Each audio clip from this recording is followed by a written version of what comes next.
سلام الله عليكم. وسعد الله اوقاتكم بكل خير.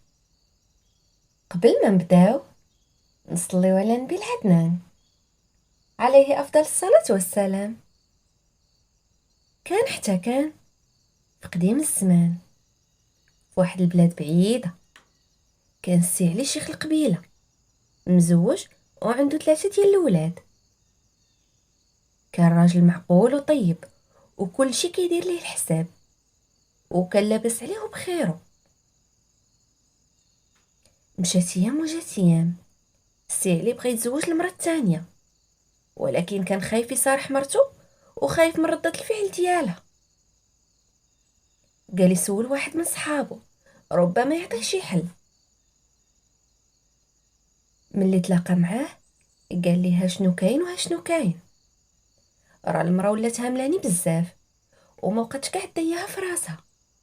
راني بغيت نتزوج المرا الثانيه وراني ما قديش نقولها ليها. شنو بالك تفتي عليا شي؟ من بعد ما سمع ليه صاحبه قال لي انت ما غادي دير حتى حاجه حرام، ولكن الا كنتي باغي تزوج الثانيه خاصك ضروري تعدل بيناتهم.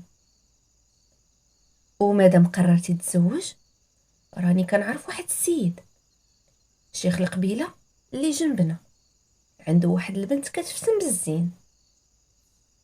الا بغيتي نمشيو عنده وطلبها للزواج. السي علي ملي سمع كلام صاحبه قال هذه هي الفرصه، واتفق هو وياه على النهار اللي غادي يمشيو فيه يطلبوا ديك البنت للزواج. مشات ايام وجات ايام، مشى السي علي هو وصاحبه لديك القبيله باش يطلبوا بنت الشيخ للزواج. ملي وصلوا تما استقبلهم شيخ القبيله، رحب بيهم وقال لهم شنو حب الخاطر. قال لي الشيخ جيت طالب راغب في بنتك الكبيره. السيد فرح وقال لي والله ودي هذا هو النهار الكبير اللي غادي نتناسب فيه معاك، ولكن خليني نتشاور مع البنت هي الاولى. ومشى السيد هضر مع بنته وقال لها راه السي علي شيخ القبيله اللي جنبنا جا طالبك للزواج، واش موافقه ولا لا؟ البنت حنات راسها وقالت اللي بغيتي يا با، الا كنتي قابل حتى انا قابله. قال لها ايوا سيري يا بنتي وجدي لينا شي براد ديال اتاي وجيبي الصينيه باش يشوفك العريس ويتعرف عليك. وداك الشي اللي كان، البنت دخلت لهم الصينيه والسي علي غير شافها عجباتو، عيط باها على العدول وتزوجوا، ودا السي علي معاه المرا ديالو. ملي وصل للقبيله ديالو دا مرتو جديده حطها في دار بوحدها. الغد ليه مشى للدار ديالو بحال اللي ما كاينه حتى حاجه، سلم على مرتو ووليداتو، قالوا ليه فين كنتي غابر هاد المده كامله؟ قال لهم كانت عندي غير شي خدمه في واحد القبيله عاد ساليتها وجيت. مشات ايام وجات ايام وبدات الاخبار كدور باللي شيخ القبيله تزوج المره الثانيه ومسكنها بوحدها. بقات الاخبار كدور حتى وصلت لمرت السي علي ولادو. ولاد السي علي كانوا كبار وبعقلهم، قالوا هذا حقه ما عندنا ما نقولوا ليه. ولكن مرتو ما عجبها حال، مشات لبسات وتقادات وتهلات في راسها مزيان. وواخا هكاك السي علي كان كيغبر عليها بزاف هي ولادها، والوقت كامل جالس غير عند المراه الجديده. دازو ليام، السي علي ولات مرتو الجديده هي اللي كتحكم في كل شيء، ولات الكلمه كلمتها والشوار شوارها. هادشي بداو كيلاحظوه ولادو، ولاو كيقولوا باللي باهم ولا بحال شي عبد عند مرتو جديده، خصوصا ملي شافوه جبد واحد من اغلى واجود الخيل اللي عنده وهداه لمرتو.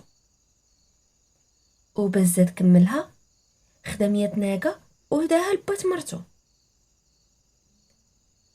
بداو ناس القبيله كيهضروا كيقولوا باللي السي علي ما بقات عنده قيمه ولا بحال العبد عند مرتو.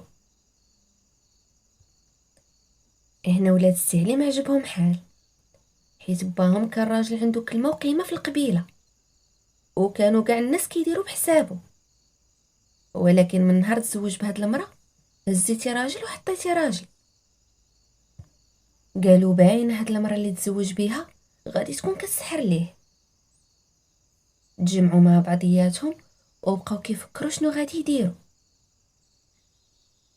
الكبير فولاد السعلي كان حكيم وبعقله، قال لخوتو ما نقدروش نواجهوا با ونقولوا ليه هادشي اللي كدير ما مزيانش، والا قلنا ليه هاد المراه كتسحر ليك ما غاديش يعجبو الحال. الحل هو نمشيو عند القاضي ونعاودوا ليه هادشي كامل اللي واقع. وداكشي اللي كان، مشاو ولاد السعلي عند القاضي، قالوا ليه شنو كاين وشنو كاين. وهاد السيده راه بغينا نقاضيوها حيت كيبان لينا بلي ساحره الاب ديالنا. قال لهم القاضي باكم راه شيخ القبيله، فكروا مزيان قبل ما تاخذوا هاد القرار. قالوا لي حنا راه تشاورنا بيناتنا وبان لينا هذا هو الحل الوحيد اللي كاين. قال لهم واخا نتوما تعرفوا، وصيفط واحد من الحراس ديالو باش يعيط ليه على السعلي ومرتو جديده. ملي وصل السعلي عند القاضي قال ليه ياك لاباس، علاش عيطت لي انا والمرا ديالي؟ قال ليه الولاد ديالك داعيين مرتك باللي كتسحر ليك، وحتى انت وليتي كدير شي تصرفات ماشي هما هادوك. السعلي تصدم ملي لقى ولادو دعاو مرتو عند القاضي.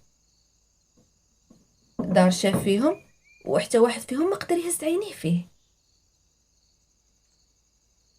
قال ليه القاضي ولادك كيقولوا باللي هديتي لمرتك خيل وهديتي لباها 100 ناقه، وباللي مرتك ولات هي مولة الري والشوار وما كدير الحاجه حتى كتشاور معاها. قال ليه سولها سيدي علاش درت هاد الشي كامل، وانا غادي نكون في هاد القضيه غير شاهد. قال ليه القاضي واخا سيدي ما قلتي عيب. وهو يسول المراه ديال السعلي، قال ليها شنو كتقولي في هاد الكلام اللي كيتهموك به ولاد راجلك؟ قالت لي سيدي انا فعلا ساحره لهذا الراجل، والا كان هاد السحر ديالي غادي يدخلني للحبس انا ما عندي حتى مشكل. قالت لي السعلي ملي جا طلبني من با ما طلبناش شي مهر غالي وما شرطناش عليه بزاف ديال الشروط، وافقت على الزواج وجيت معاه لدارو على سنة الله ورسوله. وهذاك العود اللي عطاني هداه ليا وقال لي هذا هو المهر ديالك. ملي كيجي للدار كيلقاني كنتسناه وفرحانه، الا مقلق كنواسيه والا فرحان كنزيد نفرح معاه والكلمه الحلوه نقولها ليه. اما الا كان مريض كنطبطب عليه وكنبقى حدا راسو حتى يطيب نعاسو، واللي جابها ليا نفرح بيها ونقول ليه الله يخلف عليك. والا كان عنده شي مشكل في القبيله كنفكر انا وياه حتى كنلقاو ليه الحل. اما مرتو الاولى عمرني حرشتو عليها ولا قلت ليه ما تمشيش عندها، وحتى هو سيدي ما يخسر ليا خاطر ما يأذيني، ما هلي فيا الحمد لله.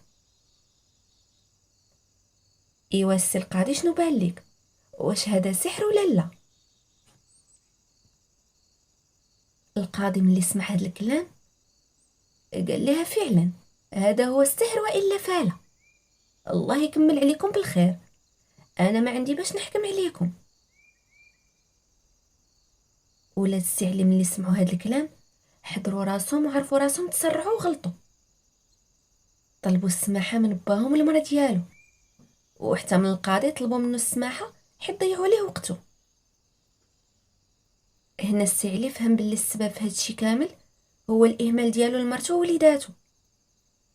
داكشي علاش ولادو جاو دعاوه عند القاضي، وعرف باللي بقى فيهم الحل على الام ديالهم حيت ما عدلش بينها وبين مرتو جديده. وداك الشيء علاش هدا لكل واحد فيهم من اجود الخيل اللي عنده، وزادهم حتى 100 ناقه وطلب منهم السماحه.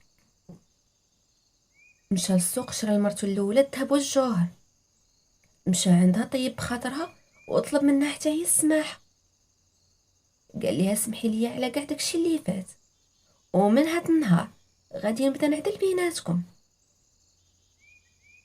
وهنايا الحباب سالات حكايتي ومشات من واد الواد، وانا بقيت مع الناس الجواد.